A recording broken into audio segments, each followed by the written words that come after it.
آپ کو علم ہے کہ سعودی عرب سے 130 سعودیوں کو لے کر ایک بڑا طیارہ کل پرسوں پاکستان پہنچا ہے، اور اس طیارے میں سعودی عرب کی جو 50 بڑی کمپنیاں ہیں ان کے جو سربراہان ہیں وہ اس طیارے کے اندر موجود تھے۔ پاکستان کے حوالے سے یہ جو باتیں کہی جا رہی تھیں کہ پاکستان ڈیفالٹ ہونے جا رہا ہے، معاشی صورتحال انتہائی خوفناک ہے، تو اس کے اندر یہ ہوا کا ایک جھونکا نہیں ہے، ہوا کے کئی جھونکے ہیں۔ سعودی عرب جسے پوری دنیا اس وقت چاہتی ہے کہ ان کے ملکوں میں سعودی سرمایہ کار آئیں، لیکن سعودی عرب کا جو سب سے پہلا جو جہاز پہنچا ہے سعودی سرمایہ کاروں کو لے کر، 130 سرمایہ کار آئے ہیں اور وہ پہنچا ہے پاکستان میں، اور پاکستان میں آنے کے ساتھ ہی انہوں نے صرف یہاں پر آ کر کچھ دورہ نہیں کیا کہ ویسے کسی سے ملاقات کر لیں، بات چیت کر لیں، بلکہ انہوں نے یہاں پر آ کر معاہدات کر لیے ہیں، ایگریمنٹ کیے ہیں، اور بہت ہی امپورٹنٹ ایگریمنٹ ہیں، بہت ہی بڑے ایگریمنٹ ہیں۔ میں کچھ تفصیلات آپ کے ساتھ ضرور شیئر کروں گا۔ ٹیکسٹائل کے شعبے میں، زراعت کے شعبے میں، آئی ٹی کے شعبے میں اربوں ڈالر کے 27 معاہدے ہوئے ہیں، اور اس میں توانائی بھی شامل ہے، جو بجلی کا ایشو ہے وہ بھی اس میں شامل ہے، اور یہ کہا جا رہا ہے کہ جو ہی ان چیزوں پر عمل درآمد شروع ہوگا، بجلی کی فی یونٹ قیمت میں 16 روپے ڈائریکٹ کمی ہو جائے گی۔ تو یہ کتنا امپورٹنٹ ہوگا۔ جو سعودی عرب کے وزیر ہیں سرمایہ کاری کے، وہ خود پاکستان آئے ہیں۔ خالد عبدالعزیز الفالح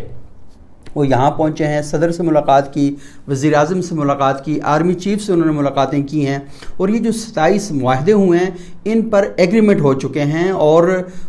جو سعودی سفیر ہیں اس نے جو کل گفتگو کی ہے، سعودی عرب کے جو سرمایہ کاری کے وزیر ہیں انہوں نے کہا ہے کہ پاکستان کی فضائیں ہماری ہیں، سعودی عرب کی فضائیں پاکستان کی ہیں، اور ہمارا اس کا یہ جو بزنس ہے اس سے بہت اونچا ہے ہمارا جو تعلق ہے، اور ہمارا جو آپس میں ویلیوز ہیں، اور پاکستان بنے ہوئے 76-77 سال ہوئے ہیں، لیکن اس خطے کے لوگوں کے ساتھ ان کا 1400 سال سے تعلق ہے، اور یہ رشتہ ہمارا روحانی بھی ہے، ثقافتی بھی ہے، اور کئی حوالوں سے بڑا سٹرونگ ہے۔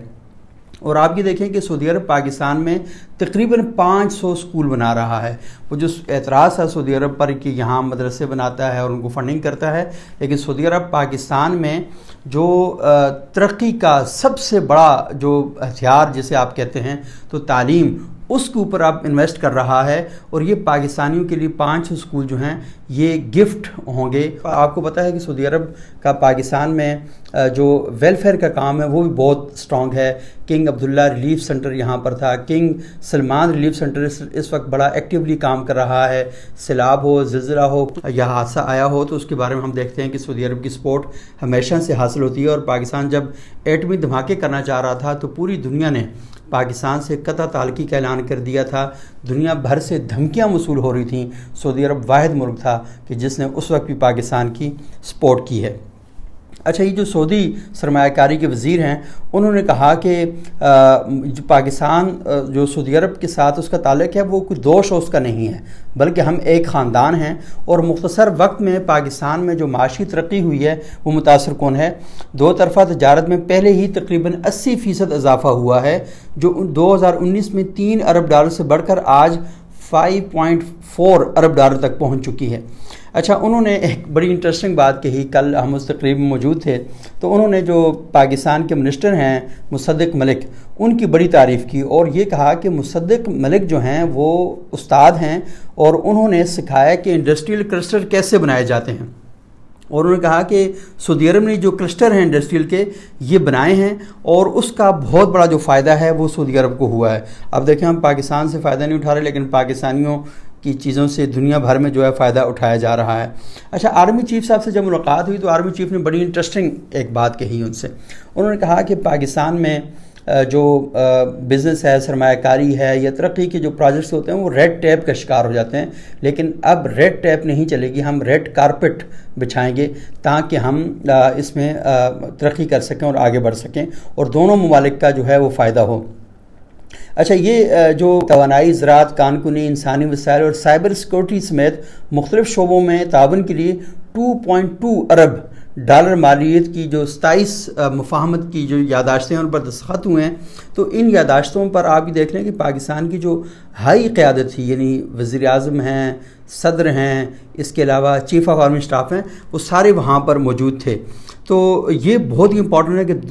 2.2 ارب ڈالر کے جو ایگریمنٹ ہیں وہ ہو رہے ہیں، اور لازمی اس کا فائدہ کس سے ہوگا؟ اس کا فائدہ پاکستان کے عوام کو ہوگا، پاکستان کے شہریوں کو ہوگا۔ اور یہ کہا گیا ہے کہ سعودی عرب جو اس وقت ڈیجیٹائزیشن میں اپنا جو کام کر رہا ہے، وہاں پر اس کی بڑی ایکٹیویٹی ہے اور بڑا ایک تحرک پیدا ہو رہا ہے۔ تو پاکستان کے اندر ایکسپرٹس موجود ہیں، یہاں کے نوجوان بہت ہی ایکٹیو ہیں، متحرک ہیں، تو یہ سعودی عرب کے لیے بہت زیادہ مفید اور معاون ثابت ہو سکتے ہیں۔ تو ایک طرح سے ہیومن ریسورس جو ہے اس کے لیے یہ ایک بڑا زبردست کام ہوگا۔ اور سعودی جو وزیر ہیں انہوں نے یہ والی بات کہی کہ حکومت پاکستان کے اقدامات اور اقتصادی اصلاحات کو سراہتے ہوئے خصوصی one stop shop, single one window system اور خصوصی سرمایہ کاری سہولت کونسل جو ہے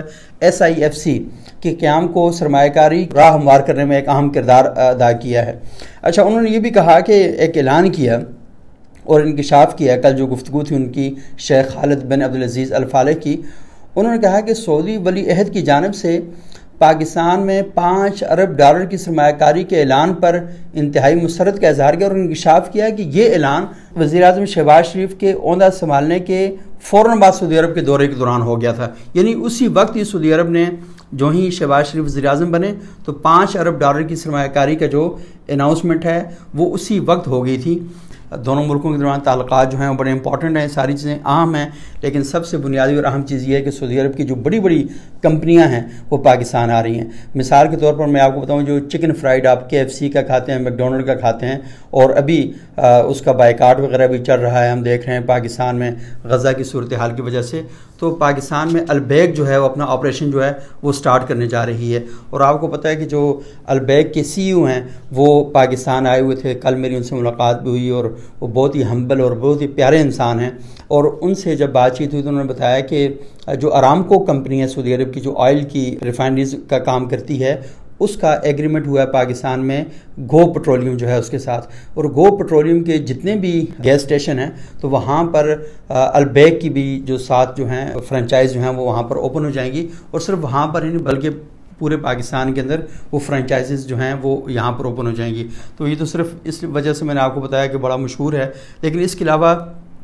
کئی اور ادارے اور کمپنیاں جو ہیں سعودی عرب کی وہ پاکستان میں آ رہی ہیں، یہاں سرمایہ کاری کریں گی، اور اس سرمایہ کاری کے نتیجے میں پاکستان جو ہے وہ جو معاشی پریشانیاں اور پیچیدگیاں ہیں ان سے انشاءاللہ کم ہوگا۔ آپ نے دیکھا کہ گزشتہ کافی عرصے سے یہ خبریں ہمارے سامنے آ رہی ہیں کہ یہاں پر بجلی کا بحران ہے، پاکستان کا جو ٹیلنٹ ہے برین ڈرین ہو رہا ہے، پاکستانی یہاں سے باہر جا رہے ہیں، لیکن جب یہ ساری کمپنیاں پاکستان آئیں گی تو اٹ مینز کہ وہ کمپنیاں پوری دنیا جن کی تلاش میں ہیں اور جن کی منتیں اور ترلے کر رہے ہوتے ہیں کہ پلیز آپ ہمارے ملکوں میں آئیں، اور وہ کمپنیاں کہہ رہی ہیں کہ نہیں ہم نے پاکستان جانا ہے، جب وہ پاکستان آ رہی ہیں۔ اور پاکستان ویسے بھی آپ کو پتہ ہے کہ دنیا کا 6واں بڑا ایٹمی ملک ہے، اور اس کے ساتھ ساتھ پاکستان کی خوبی اور خصوصیت یہ ہے کہ آبادی کے حوالے سے بھی، یعنی یہاں پر بہت بڑی کنزمپشن ہے، تو آبادی کے حوالے سے بھی پاکستان دنیا کا اس وقت 5واں جو بڑا ملک ہے وہ بن چکا ہے۔ تو